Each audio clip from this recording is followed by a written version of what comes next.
Hello, welcome to Pint Time with Backpacker Mike, and today we are moving on from the Appalachian Trail and traveling across thousands of miles and basically hundreds to thousands of years, I should say, of history, of looking at some of the oldest operating brewery.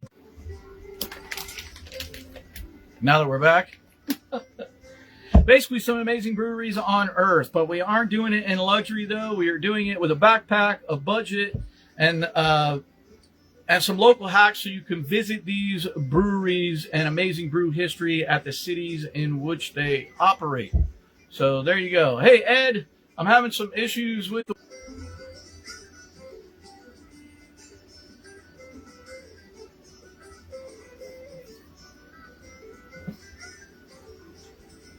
Wi-Fi's a bit sketchy right now, so just bear with me. Hey, Ed, what's up? Charles, what's up? Then we got a fly in here somehow. He found me. But anyway, this episode is sponsored by Destination Brews. Check out your journey at destinationbrews.com. I also have coffee with mushrooms in it as well, not the... Sorry, we're glitching here. Yeah, I know, I'm freezing up. It worked fine last week, but this week, for some reason, it's being sketchy on me, and I've tried to move it around everywhere I can. So, hopefully I can get it to last for a while. Also, I came into the studio, and something had fell and took out my ring light, so I have to...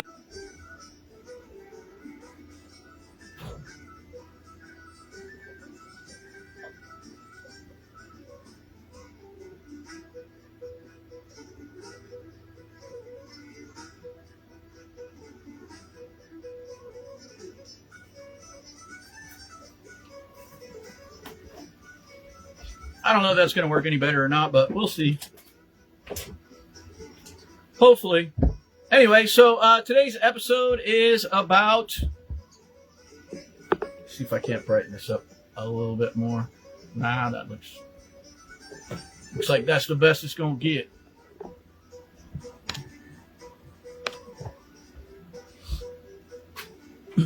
So anyway, we're going to get into some of the oldest breweries around the world that you can visit still, and I'm going to show you a cheap way to go ahead and see them. I also forgot my speaker today, so the music sounds a bit sketchy as well, but we're going to do it anyway. So hopefully by next week I'll have time to get everything situated, and we'll be recording off of a regular camera instead of the front-facing thing. So let's get into the beers that I have to try. Now, I probably should have gotten a few of the beers that I'm going to talk about today because they are available here in the United States. However, at the time, I didn't really want to get a 6-pack or a 12-pack of each because I could not find them in singles. So maybe I will do them next week's show and talk about this week's show and those beers. But I did get some beers from the general areas that we will be talking about. The first one that I have to try for you guys is a premium Irish craft beer. The Abbey Irish Stout, proudly brewed in Kilmallock, Ireland, comes in at 4.2%. It's brewed with the finest ingredients, and we have combined hops with a hint of fruitiness and a slightly dry crispiness with chocolate malted barley to give a smooth, chocolatey, caramelly tones that will stay in you long after the last mouthful. That sounds kind of dirty. It is... JJ's Craft Brewing Company in Ireland. It just says in Ireland. I don't see... I'm assuming it's in Kilmallock. But anyway, pretty cool bottle. It is a 1-pint bottle, so it's a pretty big bottle. But there you go. Yoshi made it on. I'm having another tea, but then I'm off to bed. Hello, everyone. Good to see you, brother. Good to see you too, brother. I appreciate you. Jumping on. Yoshi hasn't been on for a while. He's been really busy. The next beer that I have to try for you guys is called Winterstern. It is a lager beer, and it is from Germany. It is imported from Germany. I just found this the other day. It comes in at 4.8% on the Richter scale. It says Old World brewed beginning in 1516. Germany instituted purity laws stating beer could only be made using 4 ingredients: water, hops, malted barley, and yeast. Now 500 years later, the spirit of Reichenstock, I don't know, Yoshi could probably know better, but continues by bringing you Winter Steiner pure lager beer. Prost. And there you have it. Love the can art on this. Winter Steiner lager beer. And then I have one that, this one looks German. That one is Irish, and this one is German all day long.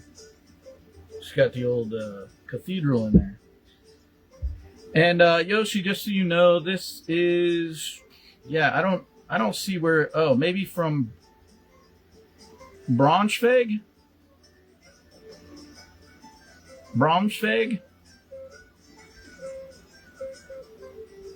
Looks like the town there. I've never had that beer. I don't know what it's going to taste like. And some of you may recognize this one. This is an English beer that you can get here in the United States, and that is the Old Speckled Hen. The Old Speckled Hen. That's a really good beer. It's distinctive English Pale Ale.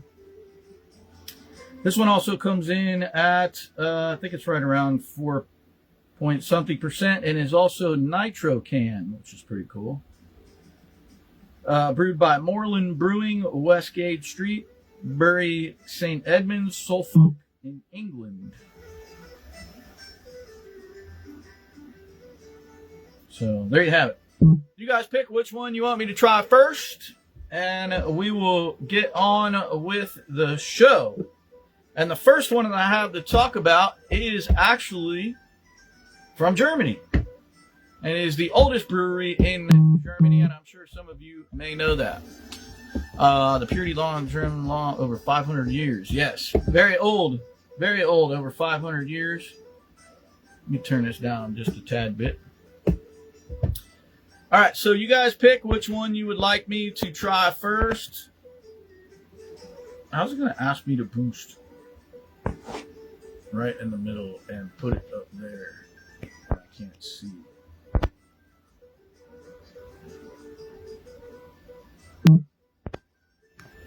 Braunschweig.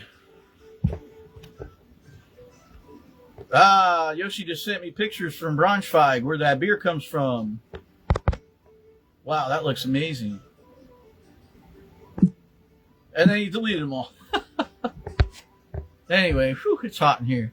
Hey, babes. All right, Yoshi picks the German one. That is good, because I would like to try this one anyway. I just found it the other day. In kind of an awkward place. I found it in a Mexican supermarket, believe it or not. So, we'll see what this one's all about. Hopefully it's a good one. I had a lot of German beers when I was in Germany. Krill, hey! I would love to do Swedish beers. I don't know that I've ever had a Swedish beer, actually, so. It smells pretty good. It smells like a lager. It's got the bready notes and all of that. All right, let's see what it's all about. Here we go. Cheers.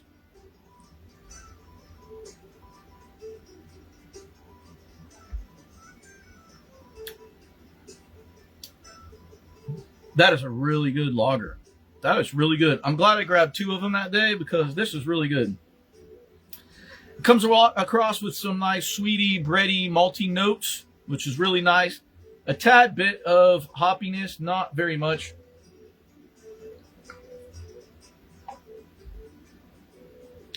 It's light, but yet has a decent body to it. So let's do a hard pour on it and see if it changes anything.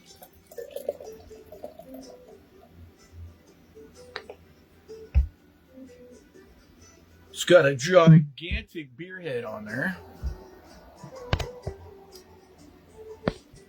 Oh, wow. Yoshi sent me some more of the Christmas market there. That looks beautiful.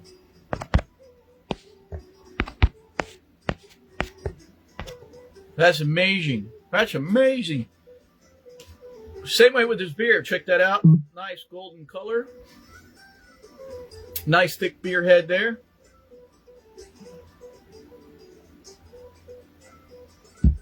Yeah, that's a damn good beer.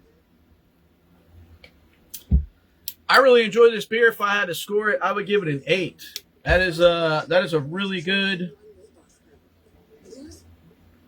A really good German lager there. I'm impressed. I have never even heard of this brewery before, nor have I had it, so very good. I'm impressed.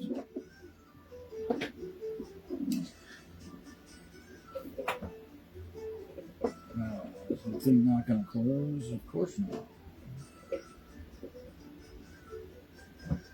I know that's going to tip over. All right, let's get on to the next one so we can get on with the show. Anybody got a second suggestion? Hold on, the earbud went out. Probably because I'm sweating to death in here. All right, let's try this one. All right, we're back. The earbud died. I'm still getting used to the new studio, and it is mad hot in here right now, unfortunately. But anyway, I love that beer from Braunschweig. Looks amazing. Never see it before. Yeah, it's a beautiful beer for sure. Absolutely for sure. Hey, cuz, good to see you on. I'll have to fix all these technical difficulties. All right, I'll let one of you guys pick the second one I try. Is it going to be the Old Speckled Hen from England, or is it going to be the Abbey Irish Stout from Ireland? So while you guys choose the second one that I will try, let's get into the first one, and that is Freising, Germany. If I said that correctly, I'm sure Yoshi will correct me. But Weinstoffen is the oldest brewery in the world. The history here, it was founded in 1040 AD by Benedictine monks on Weinstoffen Hill. They survived 4 massive fires, 3 plagues, earthquakes, and countless plunderings. However, the beer never stopped flowing there, so that is good.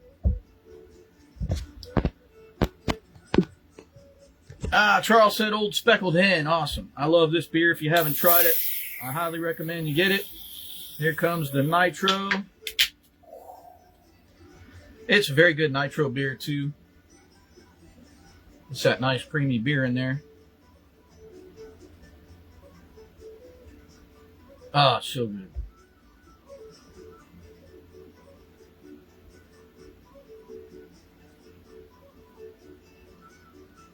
The Nitro gives it this unprecedented creaminess. You get like some caramel notes, a little bit of hoppy notes from the hops. It doesn't really tell you exactly what's in there, but you can definitely taste the notes. Think of like caramel, toasted, and the creaminess from the Nitro just makes it perfect. All right, let's do a hard pour on it.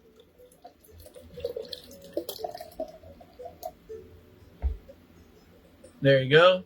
As you can see, the Nitro is building in the glass.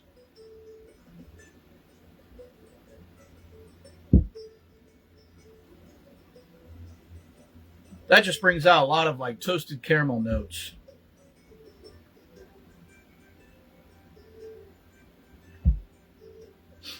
This is really good. It's like I said, it's toasty, it's caramelly, slightly sweet.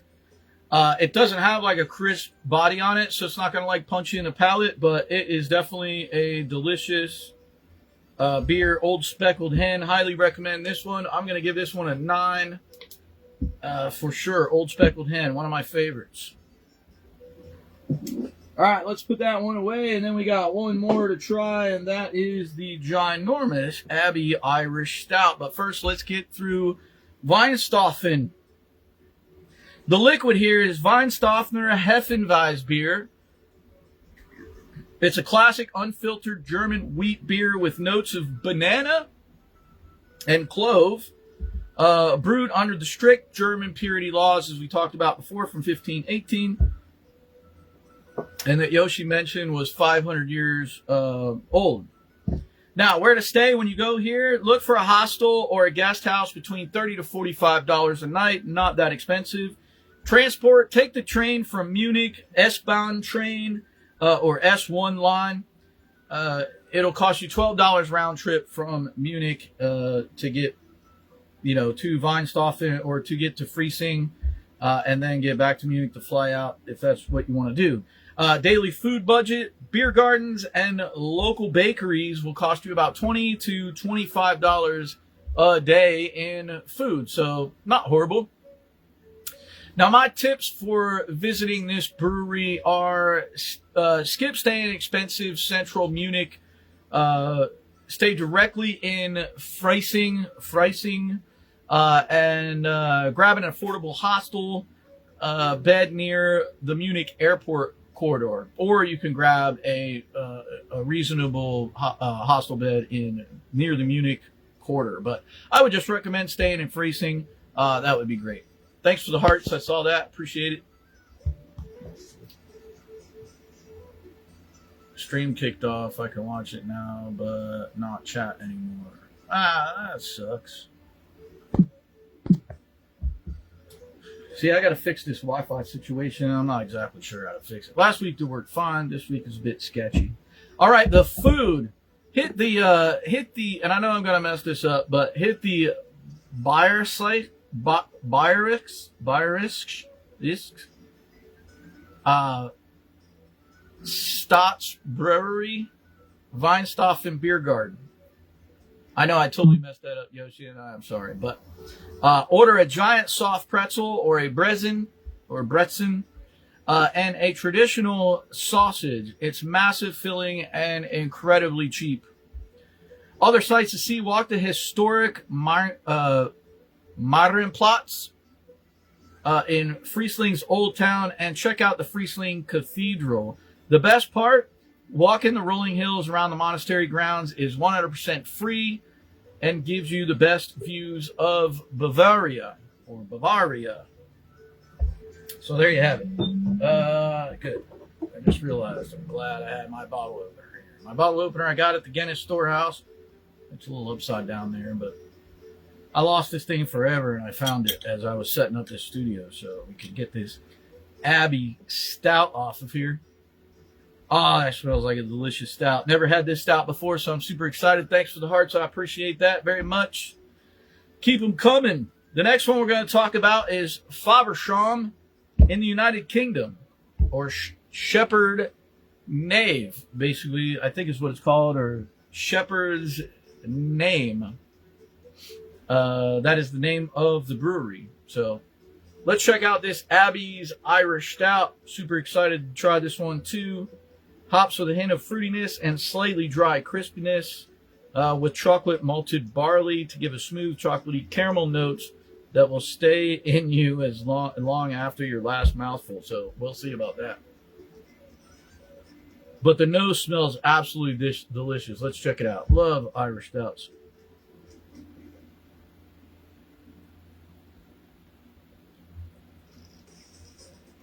Oh, wait, I should stop chugging it. That is so good. You get the smokiness a bit of a porter. The sweetness. You get a little bit of bitterness from the chocolate as well. Let's do a hard pour on it and see how it goes. This would probably be great in a nitro, honestly. There we go. Nice thick beer head there. Let's give it a try as it settles down here. Now, the history behind Fabersham, or the brewery there, Shepherd Name, or Naeme, it was officially founded in 1698, though evidence shows that brewing on this exact site goes as far back as 1573. It's located in the medieval market town of Fabersham, Kent. Using artesian water from the brewery's own deep wells that have been there since the 1600s. Or 1500s, I should say. All right, let's check it out. It's got a really nice creamy beer head on there. Oh, yeah, that's delicious. It almost comes across a bit like a stout and a porter because the smokiness in it is really up front.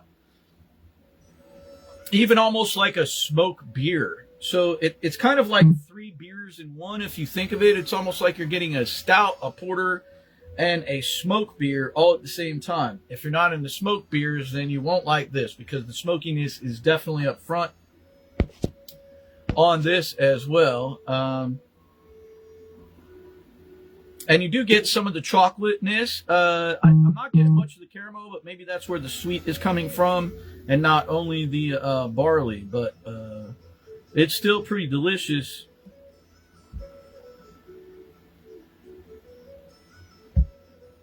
Yeah, that's really good. I'm gonna have to give this one a 9 as well. If you guys can find this, I found this at a Total Wines and More.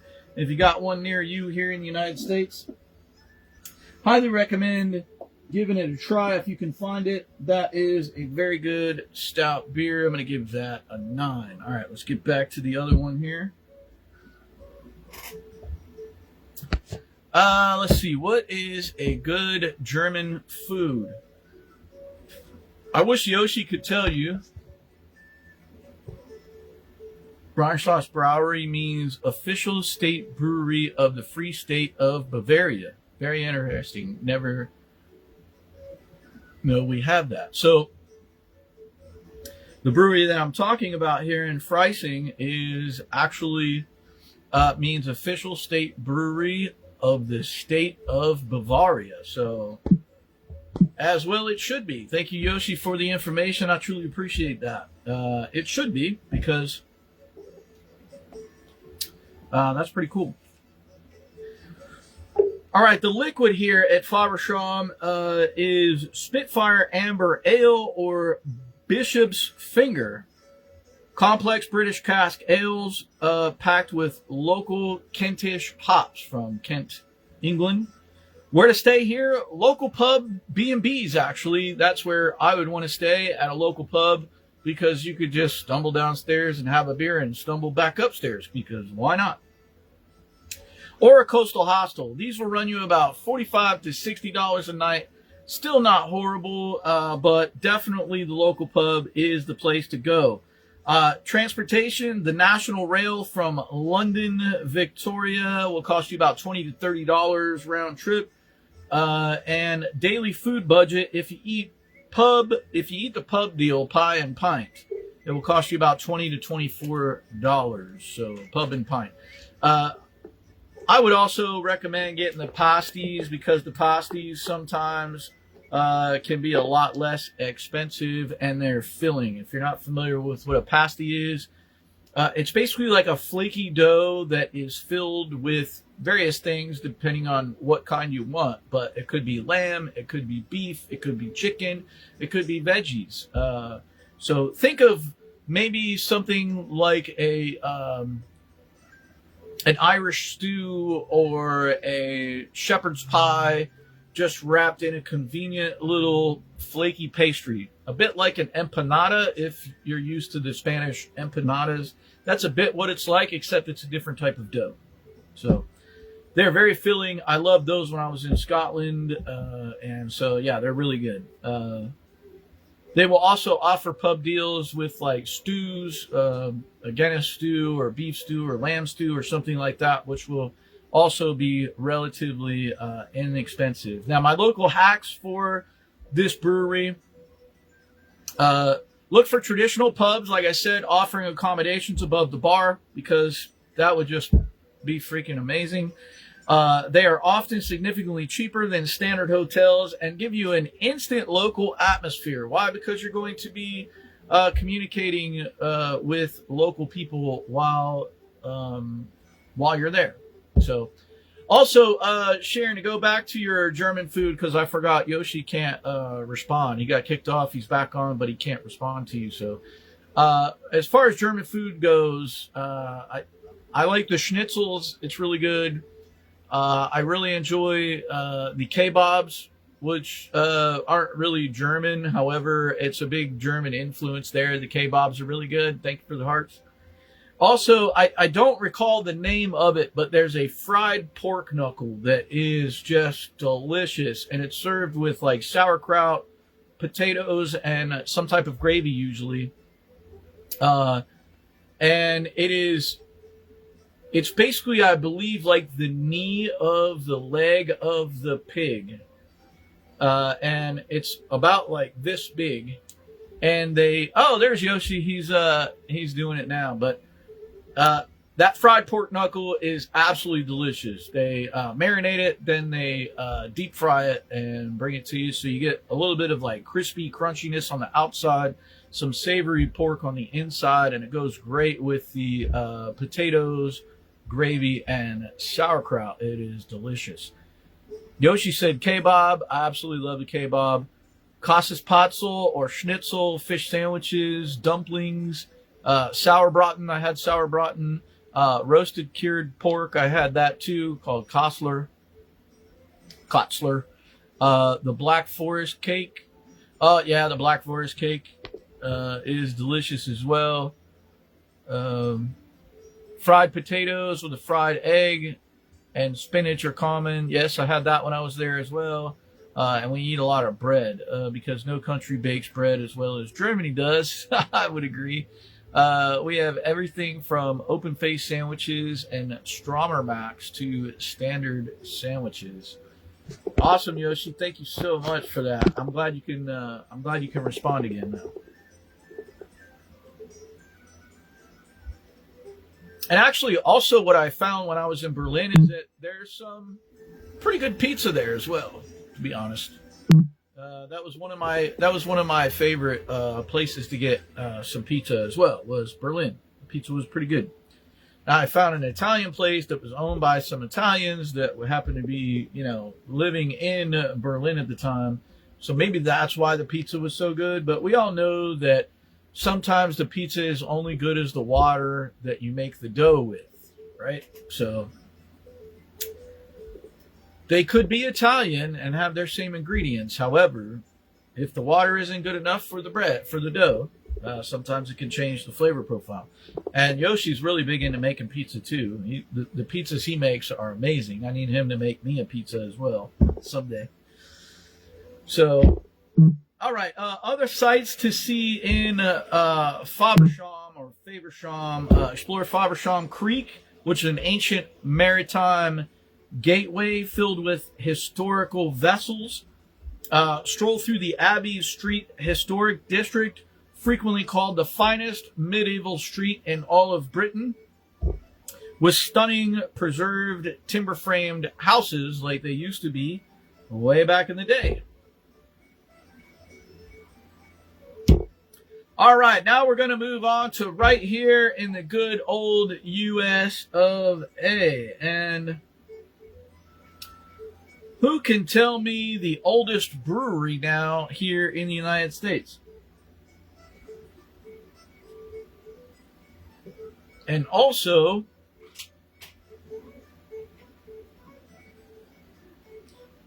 what country did most of the oldest breweries in succession? What country did those immigrants come from that created those breweries here in the United States? I'll give you a guess. I'll give you a hint. It's from Europe. Thank you for the hearts. I appreciate it.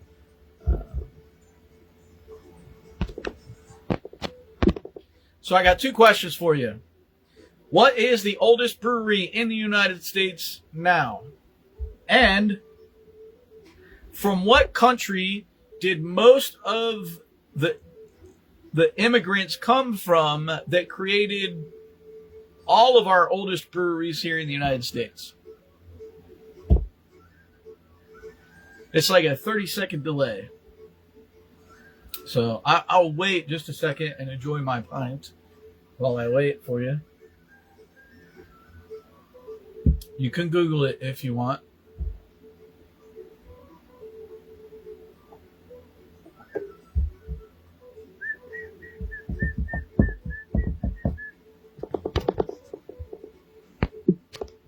The Black Forest cake looks delicious. And Yoshi Strommermacks, yeah, that Strommermacks looks good. I do that sometimes. I just scramble the meat up with my eggs and then the toast. All right, nobody knows the answer? All right. The oldest brewery in the United States currently is Yuengling, located in Pottsville, Pennsylvania. The oldest brewery prior to it being sold to, I believe, like NBev or something like that, was Budweiser. Budweiser was the oldest, and I believe Yuengling was the second oldest. Thus, it is now the oldest. Both Budweiser and Yuengling were created by German immigrants. The majority of our breweries, national breweries that started out in the 1800s, early 1800s, have all been created by German immigrants. And Yuengling is of no exception. It was established in 1829 by German immigrant David Gottlieb, or Gottlieb, Yuengling, or Yuengling. It was spelled J-U umlaut N-G-L-I-N-G. However, it was anglicized to the common spelling we know now of Yuengling, Y-U-E-N-G-L-I-N-G.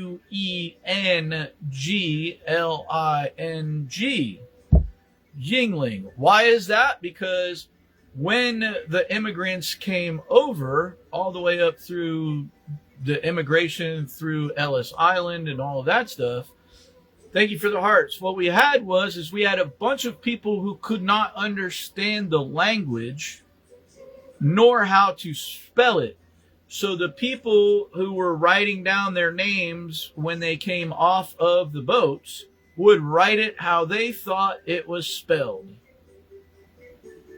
So Yuengling, that was originally spelled Junling or Yunling with the umlauts, became Yuengling, Y-U-E-N-G-L-I-N-G.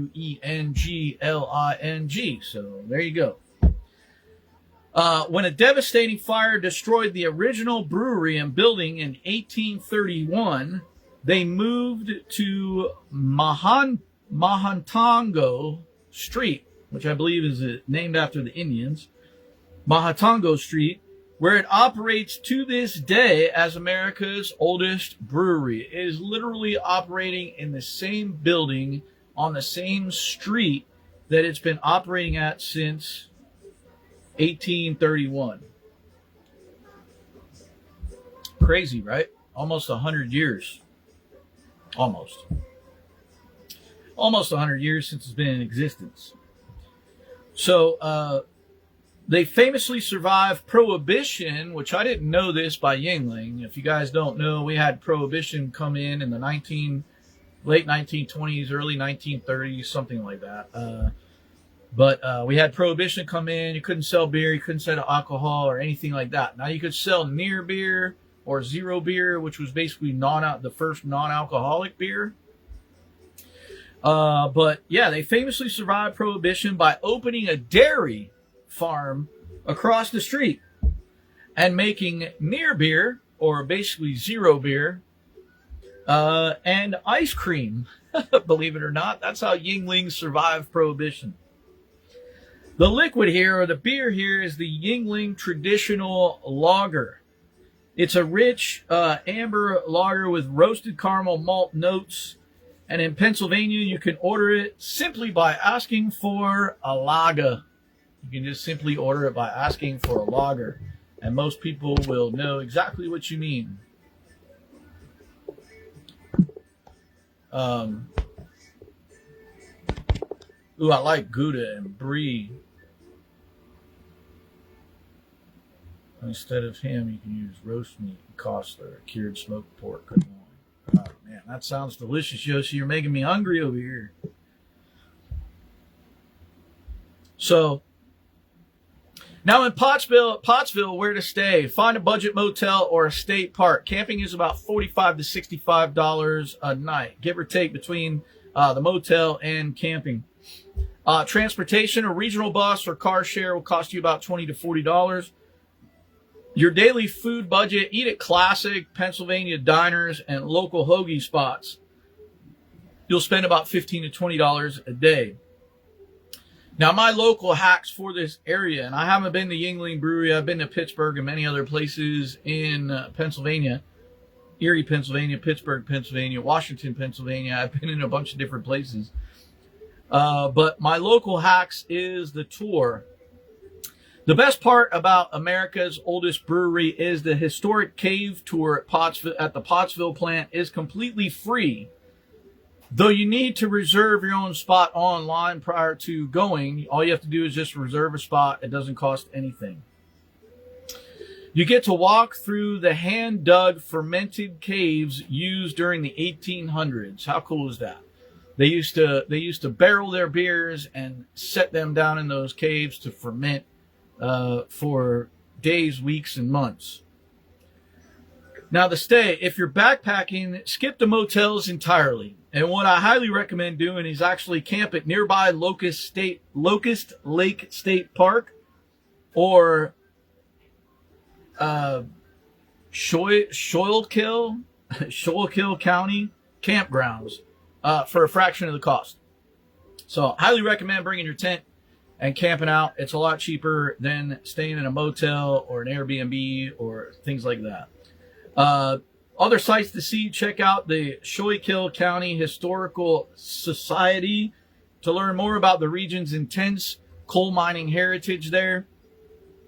And for an unforgettable, slightly eerie side trip, head 20 minutes north to Centralia, where a nearby town with a coal mine fire that has had a coal mine fire burning since 1962. So they have some nicknames for it and stuff like Devil's Hole and various other things. But yeah. So I need to get up to Pottsville and check out Yuengling Brewery.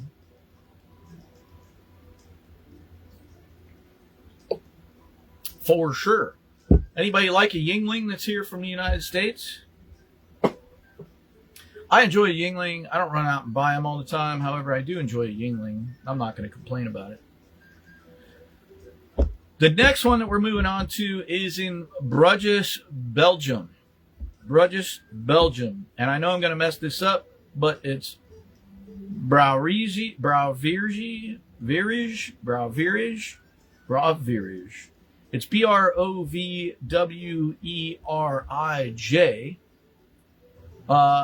And it's Bravrish de Havman.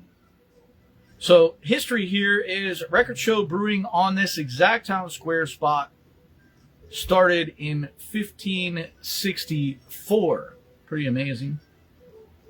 The De Havman, or the Half Moon Brewery, is a family-run legend that is famously built a 2-mile-long underground beer pipeline right beneath the historic streets of Bruges to move their beer from the city center to their bottling plant without disrupting the historic roads. So instead of having their horse and carriages cluttering up the roads, taking the brewed beer to the bottling facility, which was not far away, but still, they built these tunnels so that they could transfer the beer below the city, and they wouldn't have to worry about anybody stealing their beer or hijacking their beer carriages. Now, the liquid here that they make, or the beer they make, is Bruxe Zot, or Bruque Zot. It's basically a crisp blonde ale. Does Busch Gardens still have a brewery in there?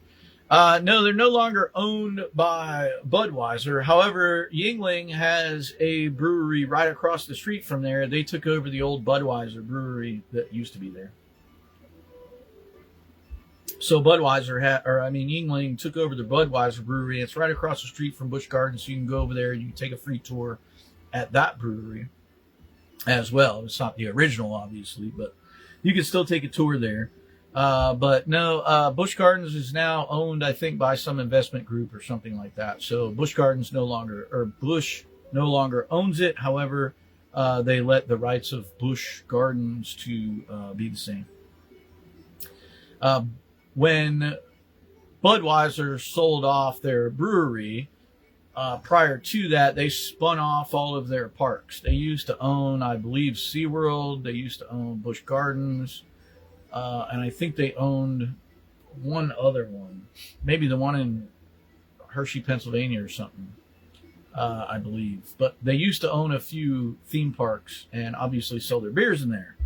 But they spun those off and they sold the brewery. So no longer a brewery in Busch Gardens, unfortunately. They do have beer carts and things like that, but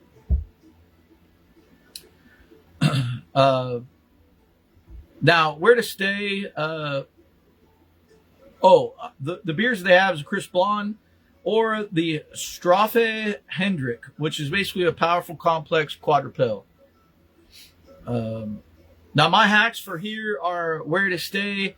The Snuffle Hostel is about $30 to $40 a night. It's a vibrant, modern backpacker hub, basically, with its own cheap bar featuring local Belgian brews. So you could try some of the amazing Belgian brews while you are at this hostel. So that's very cool. When it comes to travel, skip the taxis. Like I always say, don't do the taxis. Bruges is incredibly walkable or bikeable. So you can rent a bike or you can walk. Take the regional train from Brussels Central using an off-peak day fare at $18 US. Now, other sites to see, stroll the medieval Rosary Quay or the Rosen Hodekai. For the city's most postcard views of the entire city of Bruges. Walk the Minnewater or the Lake of Love park, and it's completely free of charge. So there are some things that you can do for free. Has anybody that's on still seen or been to any old breweries around the world or right here in the United States? I was just curious if anybody has been to any. Because the next one we're going to get into is in Ireland, which is just about perfect because I'm about to get on the Irish Stout here in a minute. Now, this is in Kilkenny, Ireland, and I was there in Kilkenny. I saw the Kilkenny Castle, and I saw the town, and I actually walked by this brewery. However, unfortunately, they were closed, so I could not get a tour of the brewery. Anybody want to take a guess what the brewery might be? It is not Guinness. You would think Guinness was the oldest brewery in Ireland. However, it is not. So one of the oldest breweries in Ireland is, as I said, in Kilkenny, Ireland, and that is the Smithwick's Brewery, or Smithwick's, as some of us say here in the United States. However, in Ireland, they just call it Smithwick's. You can do the Smithwick's experience. Now, the history here is John Smith founded the brewery in 1710 on the site of a 13th century Franciscan monastery, which I did not know, and the monastery was called St. Francis's Abbey, where monks had been brewing light ale for centuries prior to this.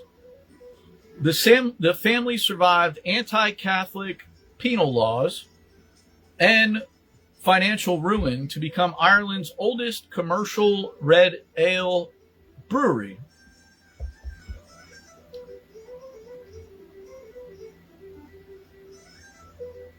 Oh, talking about the foods common in our regions. What are the common foods where you are, Mike? Oh, in Florida here, as far as, see, it's hard to explain because Florida is a huge cultural melting pot. We have many different types of cultural foods here that you can possibly think of, especially in the bigger cities. We have Caribbean food, we have Indian food, we have Asian food, we have all kinds of, and then we've got the Southern fare. But I would say down here in Florida, some of the most, we have fried chicken in the South as well. That's huge. I would say down here in the South in Florida, as far as cultural foods, gator meat. We do gator, any type of seafood from stone crab to tuna to lobster, shrimp, scallops, a plethora of seafood. Just about any seafood that you can think of that is in our waters off the coast, we can get. Flounder, mahi-mahi, various different flavors. And then you got freshwater fish as well. Catfish is huge here in Florida as well.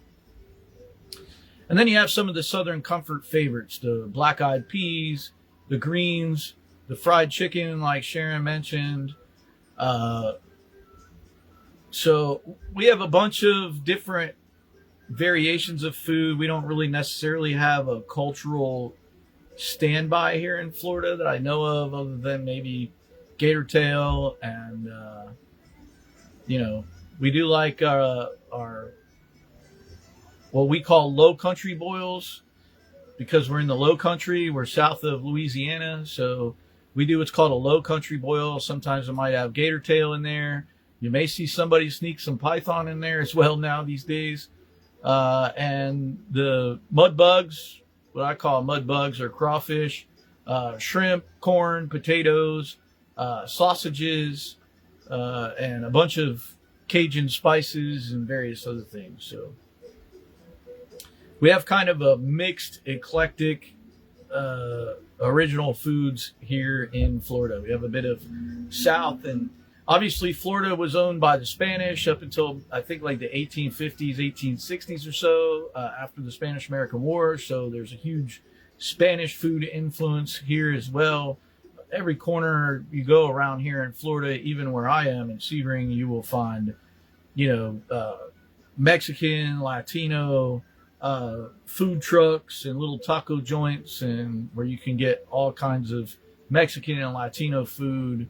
And so, yeah, there's a huge Spanish influence too here in Florida when it comes to food as well.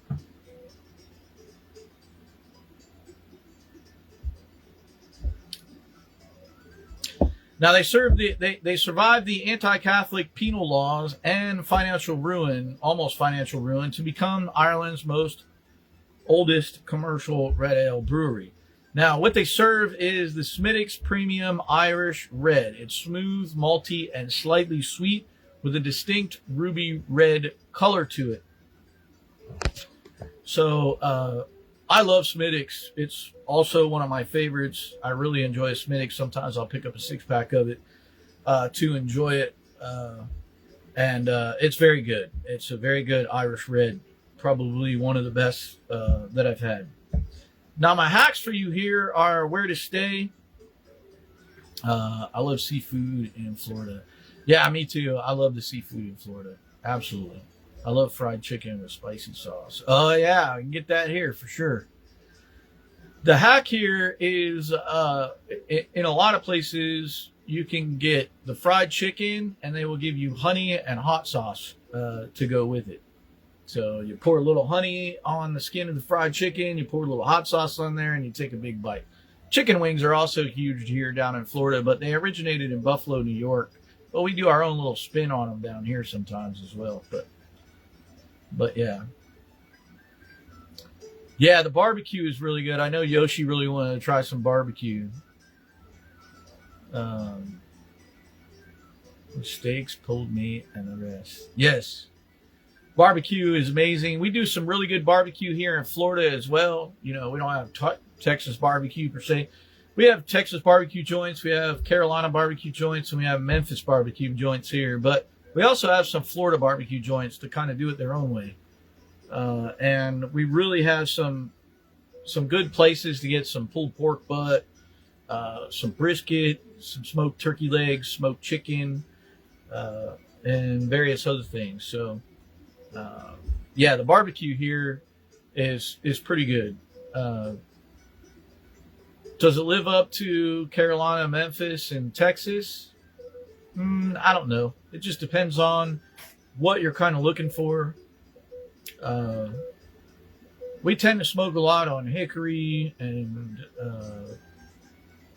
some people smoke on orange trees as well here.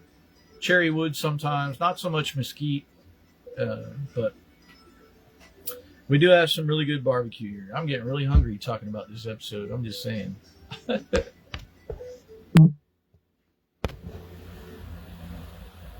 Yes, we have a TV show about American barbecue contest. I really have to. Oh yeah, I've seen a few of those too. It's really good, man. The key to good barbecue is low and slow. Low and slow with the right amount of smoke. You don't want too much smoke because it can overwhelm the flavor of the meat. You just want that slight hint of smoke as you chew through that nice crusty outer layer into that soft meat, whether it's brisket or whether it's pulled pork. Those are some of the best. The ribs are really good too. I love some nice fall off the bone ribs. But yeah, you gotta definitely try it sometime, Yoshi. You gotta come over here sometime. Yeah, I love that. One of my favorites is pulled pork. That's one of my all-time favorites, followed by ribs. I do like a brisket if it's done right. I like the fattier side of the brisket rather than the leaner side of the brisket because I like that flavor that the fat provides. But when I used to smoke my own pork butts, I had a nice crusted outer layer on it. I made up my own rubs for it. Sometimes when I lived in Gainesville, Florida, and went to work, sometimes I would put it on my grill when I went to work, my smoker, and I'd pull it off when I got home from work and wrap it up, put it in the oven on like 150 for another hour while I was getting a shower and everything, and then just, oh my God, it was so good. Just fall apart, delicious. I need to start smoking some pork butts again. Yoshi, if you come visit us, I will smoke a pork butt for you personally. I'll smoke some salmon for you. I can smoke some skirt steak that's really, really good. I even do a smoked Caesar salad, which is pretty amazing. Now, my hacks for you in Kilkenny are where to stay. McGavican's Backpacker Hostel. It's about $35 a night. It's highly rated for its community vibes and free breakfast, which is basically fuel for the day of exploring.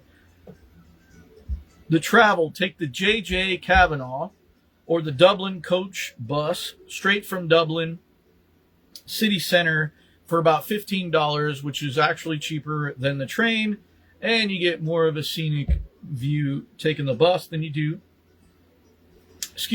from the train. Other free sights to see: walk the famous medieval mile connecting Kilkenny Castle to the St. Canices Cathedral, and the grounds and gardens surrounding the massive Kilkenny Castle are totally free to wander if you choose. Thank you for the hearts. Now, in closing, travel doesn't cost a fortune. It just requires a plan. You can stand in a 1,000-year-old monastery or walk through an underground Civil War era beer caves on a shoestring budget if you choose to do so. So I suggest you get out there and travel, experience some new, cool, amazing things. If you're into beer, check out an old brewery that may be in the area where you're traveling to. Stop in a local pub, meet some amazing people, learn about the local culture, and so much more.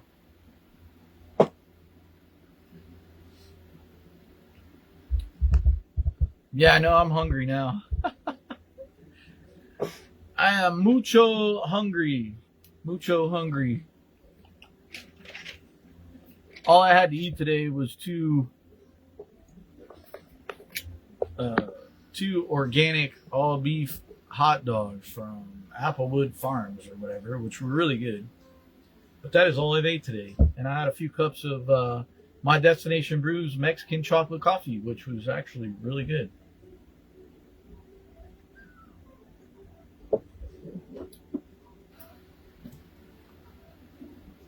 Anybody got anything else to add? I love the questions and the comments.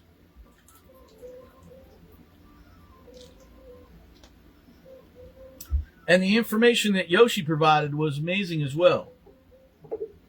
I appreciate it, Yoshi. I have to go to bed now, but it was nice to hang out with you after a long time again. We'll miss you, brother, until next week. Good night, all.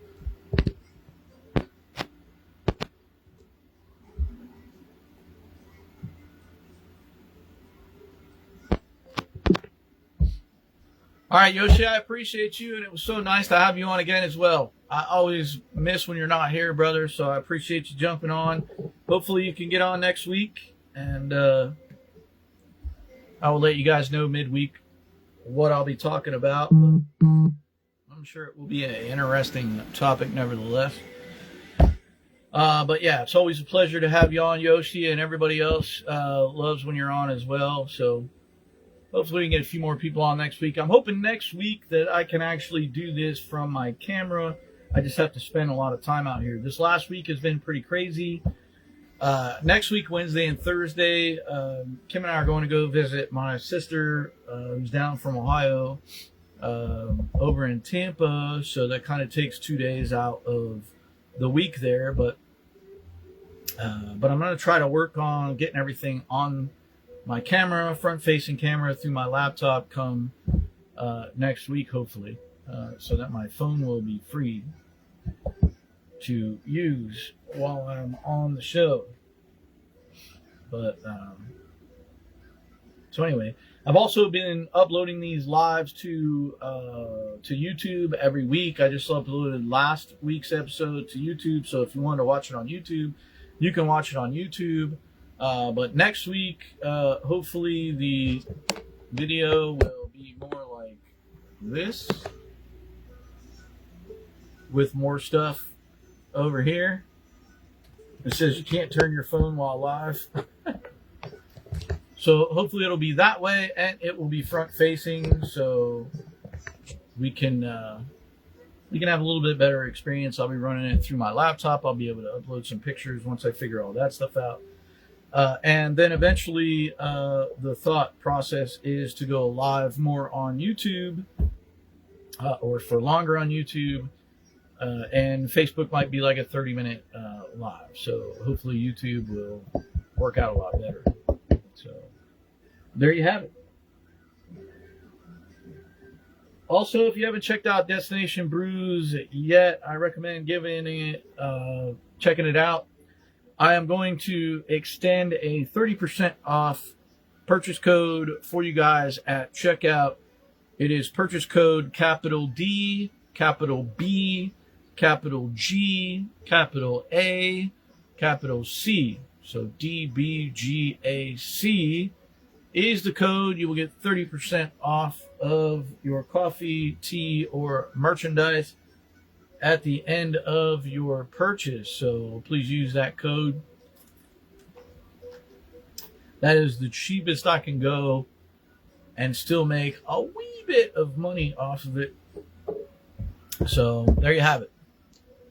Thank you guys so much for hanging out with me on Pint Time. I appreciate all of you guys who jumped on, and especially Yoshi. He's probably in bed already, but Yoshi and I got House of Dragons coming up here soon. What is today? The 11th? Today is the 13th, so I think it starts this Sunday. Tomorrow, maybe. I think episodes start tomorrow, maybe. So Yoshi and I will have to watch that together come Monday, I guess. So I'll have to message him tomorrow and figure it out. But House of Dragons starts, so super excited about that. All right, guys, thank you so much for hanging out with me. I truly appreciate it. I will see you guys next week. If you're not giving me a follow on TikTok, also give me a follow on TikTok. I do some different types of videos on there.